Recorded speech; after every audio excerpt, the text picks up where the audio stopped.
Bom, comandado por Flávio Dino, o Ministério da Justiça deu andamento a pedidos da ONG Instituto Liberdade do Amazonas, entidade que recebeu dinheiro do Comando Vermelho. Anteriormente, a pasta negou ter havido qualquer outro prosseguimento, além da reunião dos assessores com representantes da ONG, entre eles Luciane Barbosa Farias, a dama do tráfico amazonense.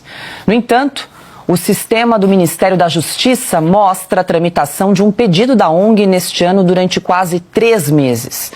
No sistema aparecem, além do nome da ONG, o de Luciane Farias.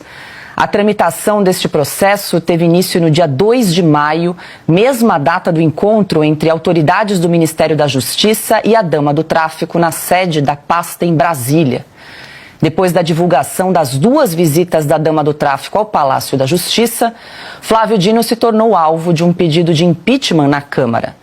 O documento, de autoria do deputado Felipe Barros, já possui 48 assinaturas. Ainda de acordo com Barros, o pedido de impeachment de Dino será protocolado na próxima quarta-feira, dia 22 de novembro.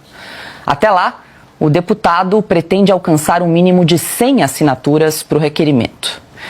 E já nesta quarta-feira, Lula saiu em defesa de Flávio Dino. Por meio das redes sociais, o presidente escreveu que o ministro da Justiça está sendo alvo, abre aspas, de absurdos ataques artificialmente plantados, fecha aspas.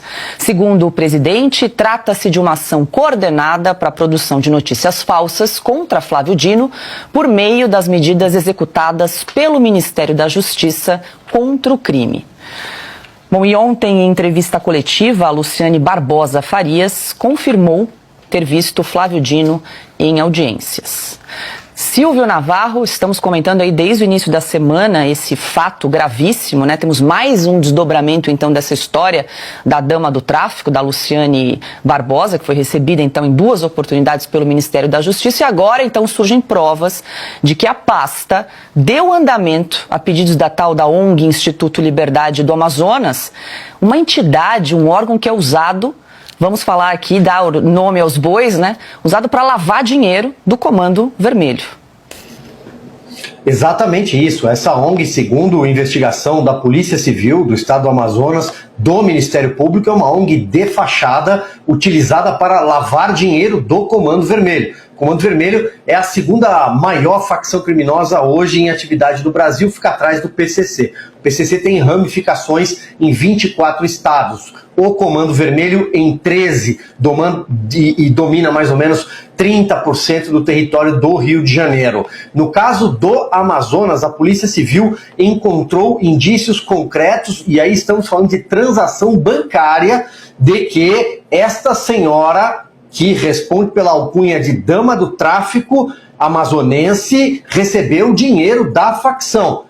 Tanto ela quanto a ex-deputada do PSOL, Janira Rocha, que abriu as portas do Ministério da Justiça para ela. A Janira, aliás, que é próxima do Elias Vaz, secretário para Assuntos Legislativos do Ministério de Flávio Dino. Os dois foram filiados a este partido. Ela saiu em 2020, ele saiu em 2018, mas pertenciam dentro da mesma corrente do PSOL. O PSOL é um partido pequeno, mas que tem algumas correntes internas, e eles eram muito próximos. Foi essa a relação e esse o caminho para que ela conseguisse entrar, repito, e vou repisar isso aqui, pela porta da frente, se identificou, apresentou o documento com foto, passou pelo detector de metais e foi até a reunião, e não foi uma reunião, foram 2, e não foi recebida por um assessor, pelo Elias Vaz, foi recebido por 4, entre eles o secretário nacional para assuntos de políticas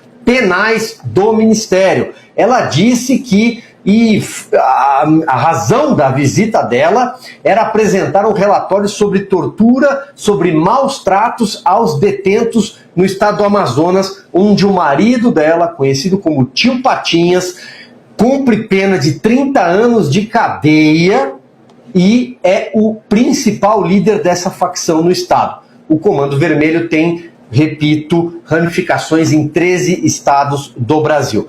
Vamos à resposta do presidente Lula. Ele não tinha resposta, ele não tinha o que dizer.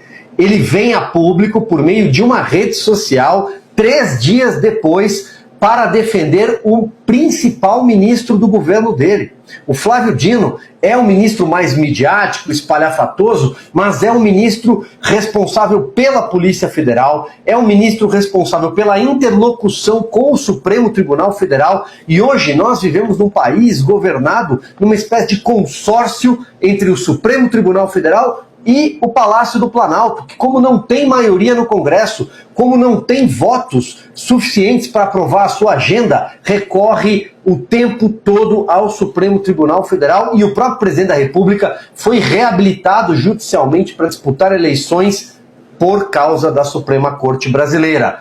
A resposta do Lula é repleta, ou o tweet, talvez não possamos chamar de resposta, né? Essa manifestação dele é repleta de problemas. Fake news, qual é a fake news? O Ministério da Justiça admitiu que os encontros aconteceram, há registros, e agora temos o registro de que o caso andou. Vamos usar o jargão correto, vamos falar o português claro. Ela foi lá a uma reunião. Como essa reunião aconteceu? Ainda talvez, porque estamos no Brasil do Flávio Dino e do PT, seja investigada, mas esse caso andou. O pleito, de alguma forma, correu dentro do sistema de dados do Ministério. O nome dela estava lá, o endereço da ONG em Manaus consta da documentação.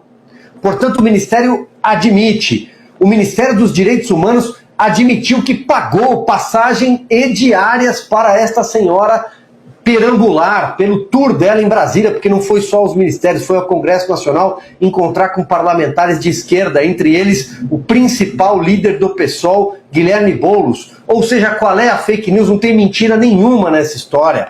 Depois ele tenta atribuir a forças que ele mal consegue apontar o dedo. Que forças? O único que conseguiu avançar o sinal nesse sentido foi justamente o Silvio Almeida, que conseguiu achar alguma relação com fascistas, bolsonaristas e outros sufixos mais. Qual é a ligação? Isso foi uma reportagem do jornal O Estado de São Paulo, baseada em fatos, em documentos que partem da Polícia Civil, do Estado do Amazonas e do Ministério Público. Não há nenhum dedo político nessa história de nenhum parlamentar ou aliado do presidente Jair Bolsonaro. Que fake news! De onde eles estão tirando isso? Eles estão tentando sustentar o indefensável com uma narrativa, é disso que se trata. Porque quando não tem mais argumentos, quando não tem mais respostas, eles olham com a maior disfarçatez possível para as câmeras, ou nesse caso, recorrem a uma rede social para falar que se trata de fake news. Está tudo documentado. É fake news de quem? Da polícia? Das autoridades que investigam com seriedade o caso? É claro que não, nem os ministérios conseguiram fazer isso. O fato é que o senhor Flávio Dino está contra as cordas e politicamente muito desgastado. E internamente, segundo uma publicação do próprio jornal O Globo, a colunista Malu Gaspar mesmo publicou que menções ao tweet e declarações do senhor Ricardo Capelli, que é o número 2 desse ministério, atribuindo ao PT. Há indicativos de que há fogo amigo nessa história. Nós falamos sobre isso ontem, de que isso parte do PT, que não quer ver Flávio Dino nem no Supremo Tribunal Federal e está incomodado com o protagonismo dele à frente da segurança pública. Tudo isso já foi amplamente dito. Então, não há nenhuma fake news nessa história. Estão tentando passar pano, mas haja pano, não haverá.